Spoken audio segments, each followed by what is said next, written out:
Taking a break from all your worries sure would help a lot. Wouldn't you like to get away? Sometimes you wanna go where everybody knows your name, and they're always glad you came. You wanna be where you can see our troubles are all the same. You wanna be where everybody knows your name. You wanna go where people know people are all the same. You wanna go where everybody knows your name.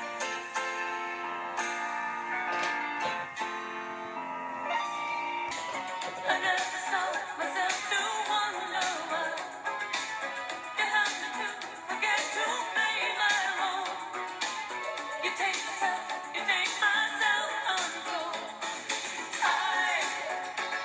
I live among the creatures of the night. I haven't got the will to try and fight against a new tomorrow, so I guess I'll just believe that tomorrow never comes.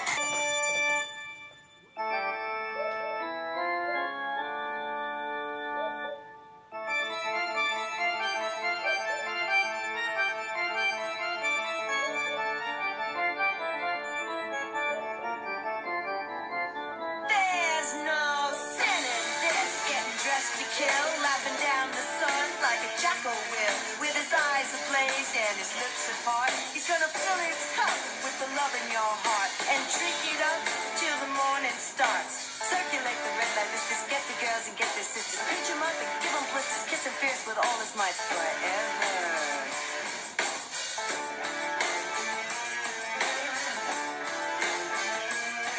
Bye-bye to another life. Bye-bye to another life. Bye-bye to another life. Bye-bye to another life. Standing on the verge of the edge of the ledge, waiting for me to fall. Then I got a call that said, wait, hold up, homie. You must be tripping. You can't be putting that sipping and whipping up in your pippin'. You better stand tall.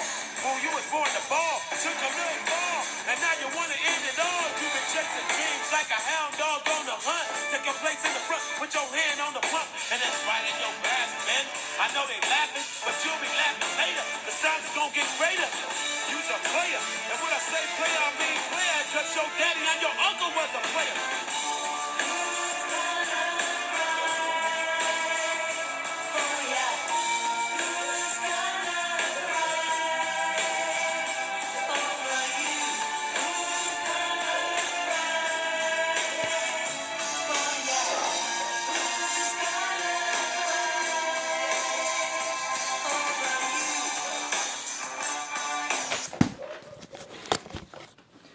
Pro Wrestling Magic fans, I am longtime independent wrestling fan Robert.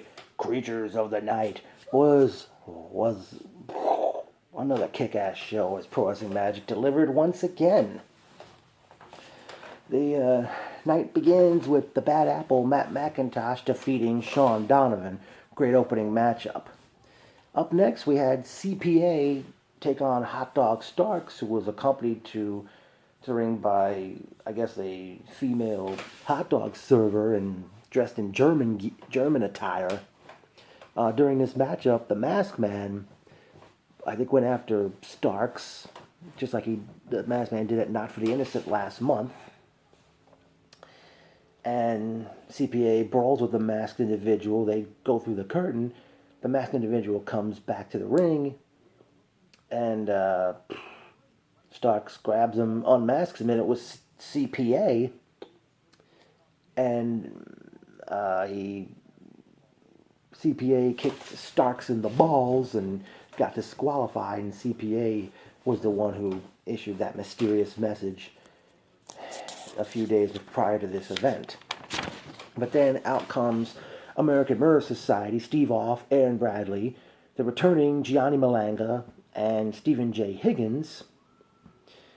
And they're going at it, and I forgot who, but eventually they regained possession of the one tag title belt that Starks had held since last month. Higgins, Malanga, they all get on the microphone. Bradley rants and raves at the crowd, and he talks about Mike Donovan being a loose cannon that kill the Magic has been killed, and they're going forward just collectively known as the American Murder Society with Catred the Clockwork Angel and John Tella. And boy, oh boy, oh boy, oh boy. I forgot what else they ended up saying. But Starks eventually gave Higgins a stone cold stunner. And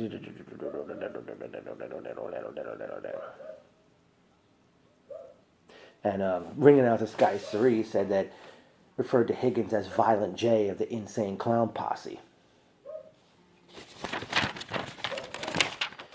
Back to the action. Actually, Higgins stayed at ringside and announced the next match was the third Keys to the Kingdom tournament match to qualify for the Keys to the Kingdom final match at Kingdom Come in December.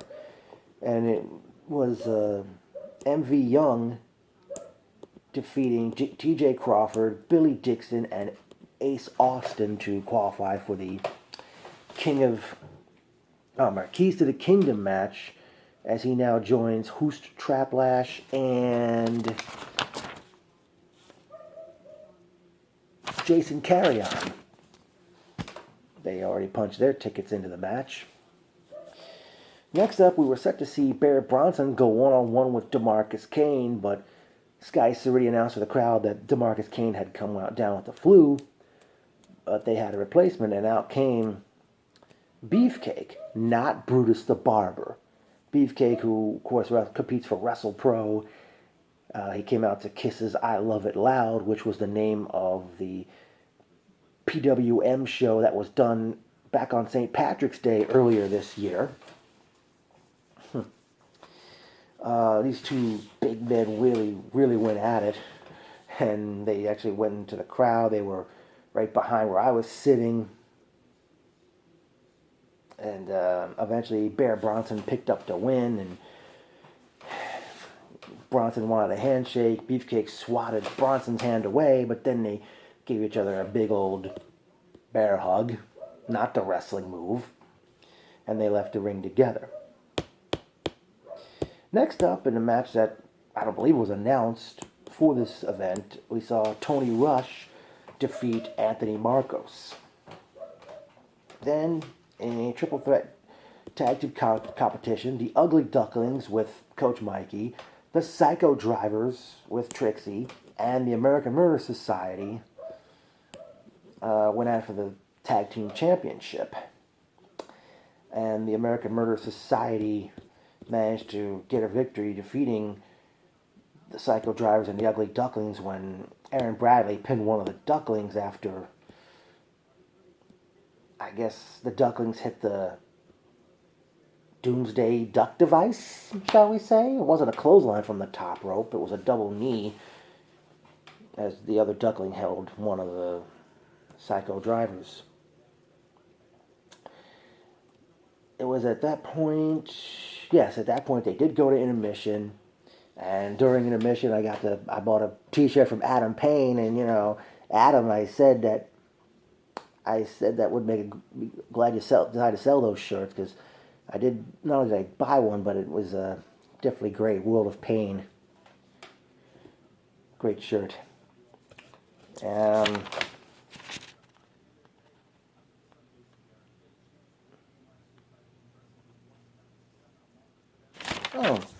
Oh, it's funny.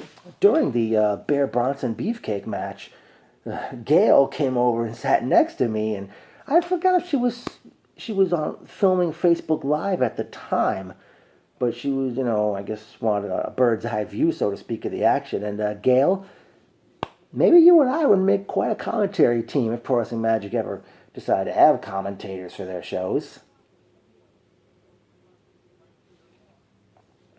But the action resumed as we saw American Murder Society's Catred the Clockwork Angel. She defeated Solo Darling to retain the Women's Championship. I forgot, Catred, you hit Solo with something on the floor, and I forgot what it was. Used some kind of an object on her.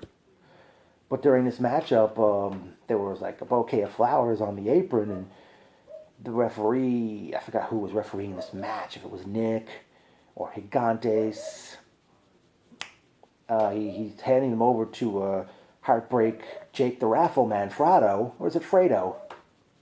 And as they're arguing, that's when K-Trade capitalized on the distraction, used whatever object that was to pin Solo Darling, and retained the women's title.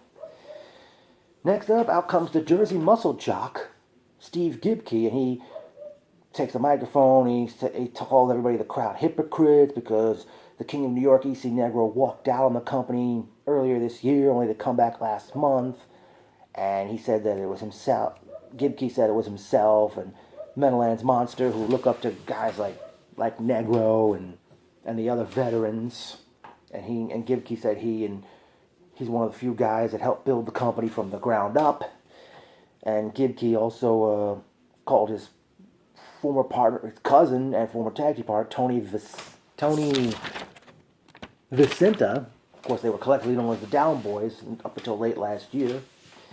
And Gibkey says, I'm the reason Vicenta's not coming back. And after that, Gibkey picked on poor Jason Bob 87, calling him Mr. Snuffleupagus from Sesame Street. I think that was a little too far, in my opinion. Eventually, Gibkey's opponent comes out as he challenges Adam Payne for the Dark Arts Championship. And as these two guys are going at it, at one point, Payne, I think, had Gibkey over his shoulder. Somebody bumped into referee Gigante. Or was it Gigantes? And eventually, the Down Boys theme starts playing, which they used to come out to Baby I Like It by Enrique Iglesias and Pitbull. And Payne eventually put Gibkey down with a derailment, retaining the Dark Arts Championship, continuing his dominance of that title reign of his. After Gibkey eventually gets up, asks for the microphone, and I'm kind of glad Gibkey's getting some promo time. Gibkey says, "Okay, who was the wise guy that decided to play the Down Boys theme? Come on out here now." But then out from somewhere else, Tony Vicenta, Gibkey's own cousin and former Down Boy partner, hits the ring and attacks him, and I forgot what he said. And I guess Vicenta, if he is back, he's going to continue to use the the Down Boys theme,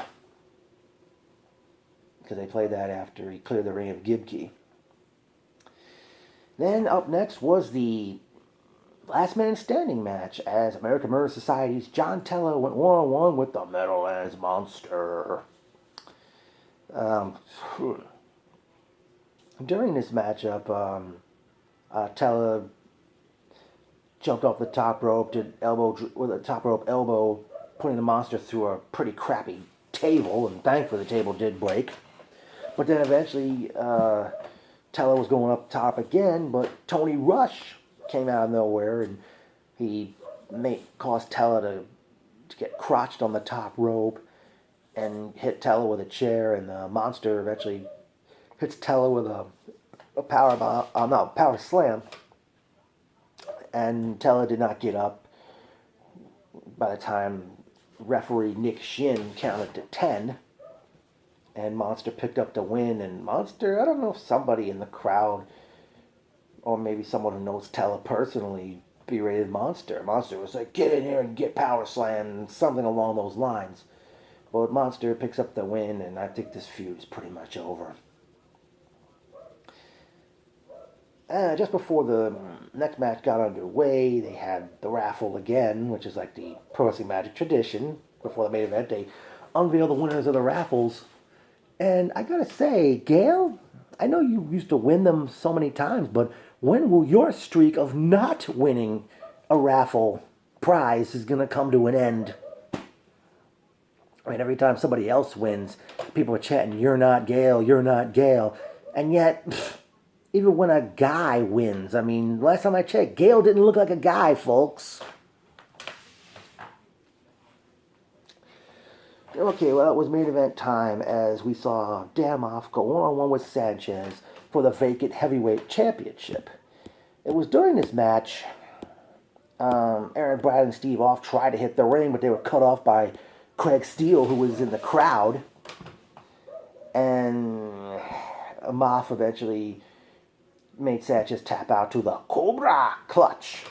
And Moff now is the newly crowned Pro Wrestling Magic Heavyweight Champion, and he's pretty much added another championship to his already impressive resume collection, as he's won so many championships over the years, including heavyweight titles. After the match, Moff took the microphone and he said to Sanchez, "I think we need to do this, uno mas." And the crowd was wound up chanting, "Uno mas, uno mas." For those who don't know, that's Spanish for one more. And Sanchez, I forgot what he took the microphone after, I forgot what he said. And,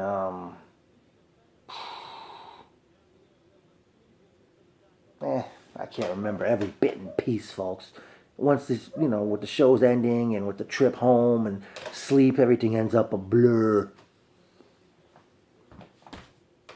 Can't write down every bit and piece. I'm not Mike Johnson, folks. I don't know how the heck he does it. But yeah, great ending to a night, and Moff was taking pictures with some of the fans after the show in the ring. Okay, on the personal notes time, great seeing Mike McNicholas, Front Row Mikey, Shane Fair, Elliot, Bill Parham, Jason Bob 87, Front Row Mikey McIndro, Gail. And Gail, I'm sure you're glad we got our picture together. Wow, we got Gail. Who else did I mention? Anyone else? Oh, welcome back, Bruno. Haven't seen him in a while. Phil, I forgot his last name.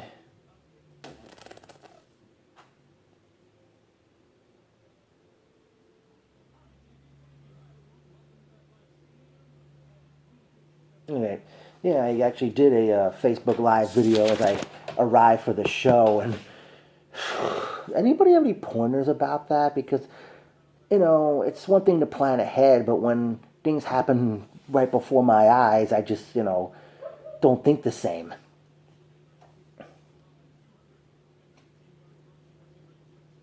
Oh, and as I mentioned earlier, Gail and I got a picture. I know right just before last year's Kingdom Come, I asked if any of the PWM fans, and I gotta say, we feel like us fans, we feel like a damn family at this dang show. And I don't know if we could possibly put together maybe whether or not be at Kingdom Come in December or at the next show, which is November 10th, titled Shout It Out Loud, have a nice Pro Wrestling Magic family portrait with all the fans. But I don't know if we can make that possible, folks. Because I was hoping we could have done that at last year's Kingdom Come, and we didn't. Because nobody came forward saying they wanted to take part.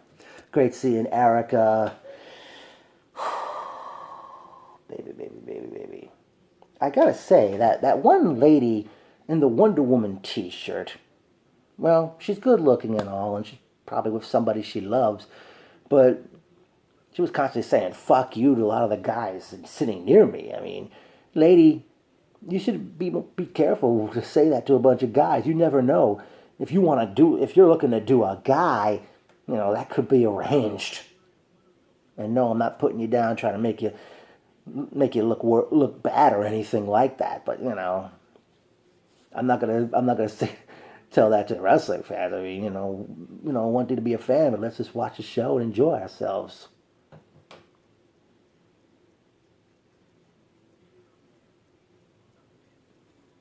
Well, here's a quote. "What happened? Get up!" Gail to one of the ugly ducklings when he was outside on the floor. As mentioned earlier, Pro Wrestling Magic returns on Saturday, November 10th with Shout It Out Loud. And obviously the newly crowned heavyweight champion Dan Moff will be there. I don't know if his match with MV Young is still happening, because Sanchez issued the challenge at Not for the Innocent last much to take place in November. Um,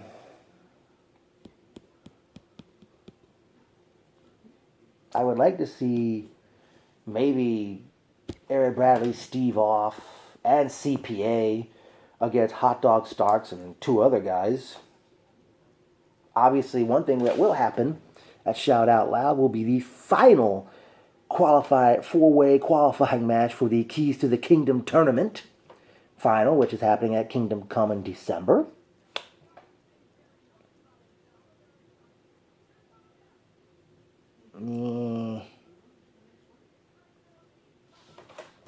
Let's see here. Well, actually, here's another memorable quote. He put the beef in that cake. Me when Beefcake clotheslined Bear Bronson on the floor right behind me.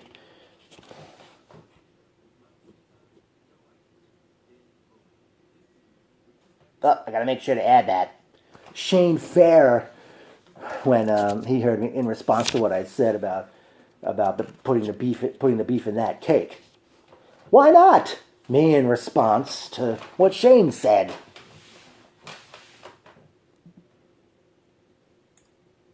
I don't know, Pro Wrestling Magic, if you thought about having like a fan gathering, whether it be at the Knights of Columbus in Ridgefield Park, New Jersey, or any place else. I mean, I was thinking, maybe karaoke magic would be cool, but I don't know if you would ever make that possible. Oh, I forgot to mention, great having Jerry sitting near us. Forgot his last name.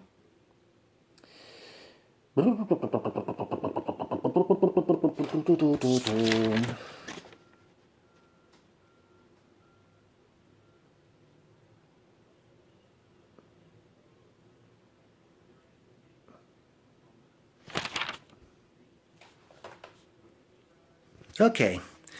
Now, I have something that I kind of brought out of retirement a decade ago, and I haven't worn this at a show in quite some time. So not only to all the fans of Pro Wrestling Magic, but to all the fans who watch my videos, I have to ask you, do I bring this back?